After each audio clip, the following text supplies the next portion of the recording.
Ladies and gentlemen, welcome back to the channel. As y'all can see, we are back on the Grunge channel, and we got the untold truth of Linda Ronstadt. Now, look, she's one of my favorite female singers of all time. All time. Beautiful, amazing voice. Sings in English, Spanish. I just want to see what this video is about. If there's anything that I didn't know about. Again, appreciate all the love and support with you guys coming over watching these videos. Shout out to all the good humans. Link is always in the description for those who are asking. So we ain't gonna waste no more time. Let's jump right into it. From an unwilling sex symbol to an outspoken political activist, Linda Ronstadt made plenty of waves throughout her long career. And not only because of her music. Here's how the icon of 70s rock always managed to keep things interesting. Thanks to Linda, that was the look right there I liked the most. With those big old hoop earrings. That's, yeah. Icon of 70s rock always right here. Yep. That's the look right there. She had it going on. Managed to keep things interesting. Thanks to Linda, the Ronstadt name is known all over the world, but in her home state of Arizona, it was well known before she was born. This is because her great-grandfather, Federico Jose Maria Fred Ronstadt, was a guy who saw a lot of potential in the place when it was still just a territory of the United States. According to a piece by Fred's son Edward and published by the University of Arizona, Fred arrived in Tucson in 1882 at the age of 14. In his early 20s, he began a family and started the business that would eventually become the F. Ronstadt Hardware Company, which would become a Tucson fixture and remain in business until 1985. In addition to that successful venture, the Ronstadts are also known for their contributions to bringing pharmacies to the dusty plains of Arizona, and also for being a very musical brood. The University of Arizona maintains an archive dedicated to Tucson's Ronstadt family, which contains only a few brief mentions of its most famous member in the music section. Gilbert Ronstadt, hardware store manager and the father of Linda, is probably responsible for a lot more awesome music than most people who claim that profession. According to a 1975 Rolling Stone piece on Linda Ronstadt, he was a guitarist who played informally with mariachi bands during a period in which he lived in Mexico. It was he, Linda said, who made sure that she grew up on a steady diet of killer melodies and harmonies, exposing her to the likes of the Beach Boys, Peggy Lee, and Billie Holiday. Oh, wow. I loved singing with my family.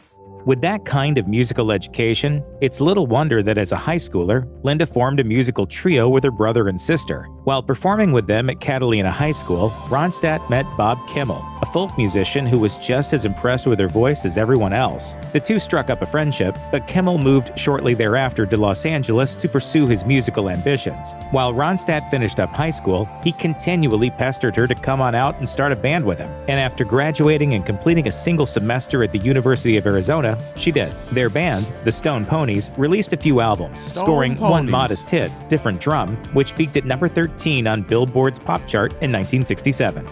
After 3 LPs, Linda Ronstadt cut the ponies loose. According to her 2014 memoir, Simple Dreams, a musical memoir, while cycling through different supporting musicians in the early 70s, Ronstadt hired a couple of guys that would go on to a somewhat notable degree of success. Her manager, John Boylan, had recently fielded a demo from a guy named Don Henley, who had written a couple of songs he thought Ronstadt might like to record. She wrote in her memoir, "They didn't turn out to be good songs for me at the time, but I heard him play the drums when I was walking through the room at the Troubadour, and I thought he was such a good drummer." So she enlisted Henley and one of his acquaintances, whom she knew from the local scene, guitarist Glenn Frey. The pair bunked together while touring with Ronstadt. Did you guys know any of this? This is all news to me. I'm pretty sure a lot of y'all knew, but for those of you who didn't, what a pleasant surprise, huh?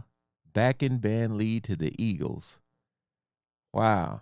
Scene, guitarist Glenn Frey. The pair bunked together while touring with Ronstadt and quickly figured out they had some pretty good chemistry. They told Ronstadt of their intention to start their own band, and then magic happened. Ronstadt wrote in Simple Dreams, "I suggested they get Bernie Ledden to play guitar because I liked Bernie, and John suggested that they get Randy Meisner, and that's how the Eagles performed." The new band rehearsed at Ronstadt's house, and almost immediately their extreme awesomeness was apparent. Ronstadt recalled in Simple Dreams, "I remember coming home one day and they had rehearsed Witchy Woman and they had all the harmonies worked out. It was fantastic. I knew it was going to be a hit."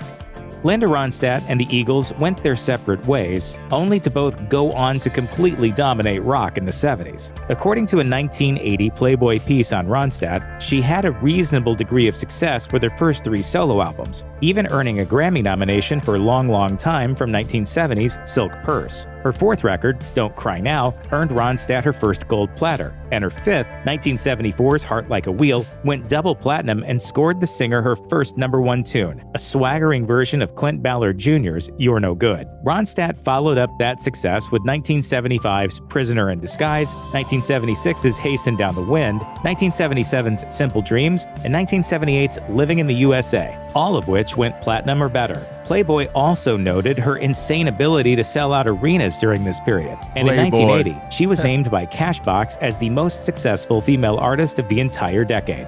Linda was the queen. She was like what Beyonce is now. During the heady decade of the 1970s, sexual objectification was practically par for the course among famous women, and Linda Ronstadt certainly didn't escape this phenomenon. In her 1980 Playboy interview, she was asked relentlessly about her sex symbol status. Ronstadt told the outlet, "I didn't set out to become a sex symbol, I set out to be a singer. I've never tried to keep sexuality out of my personality or my singing. It's fun that people think I'm sexy."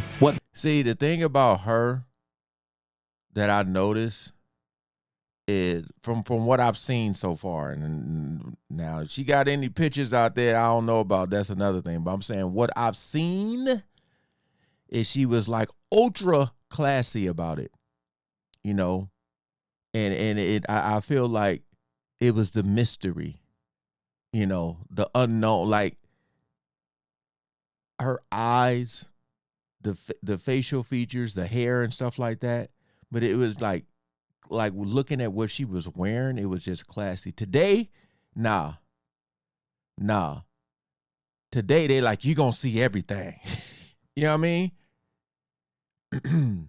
Wasn't so fun, though, was Ronstadt's treatment by Rolling Stone a few years earlier, when legendary photographer Annie Leibovitz fleshed out a piece on Ronstadt with a series of borderline softcore pictures, which the singer did not approve of. Ronstadt would later tell the New Times, "Annie saw the photo shoot as an expose of my personality. She was right, but I wouldn't choose to show a picture like that to anybody who didn't know me personally, because only friends could get the other sides of me in balance."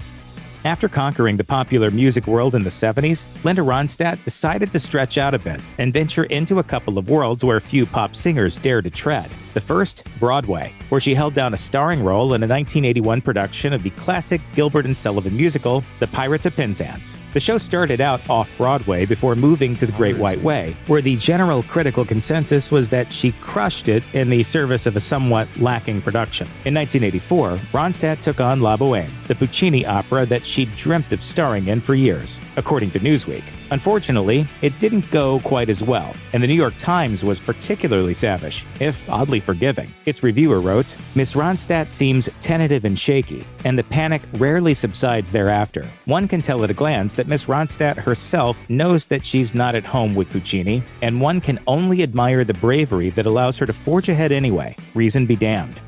In the early 80s, one of the hottest venues on the planet had an appropriate name, Sun City Resort and Casino, where some of the world's most popular music acts plied their trade to the adoring throngs. Unfortunately, the place was located smack dab in South Africa, which at the time was something approaching an international pariah due to its forced racial segregation policies, commonly known as apartheid. Because of this, many of the world's most popular acts refused to play there, but not Linda Ronstadt. According to Africa is a Country, Ronstadt played a 1983 gig there in violation of the music industry's informal boycott. Joining such megastars as Barry Manilow, Rod Stewart, and one of her idols, Dolly Parton, Ronstadt received understandable backlash, against which she pushed back with a jaw-dropping yet completely reasonable rebuttal. Speaking with journalist Don Lane on his TV show, she said, "If you disagree with the policies of the government, which I do very definitely disagree with the policies of the South African government, I don't think that's enough of a reason not to go and play music there. If I decided that I wasn't going to play where attitudes of racism prevailed, I certainly couldn't play in Australia or England or lots of places in the United States." That's facts. As far as I was concerned, it was just a gig.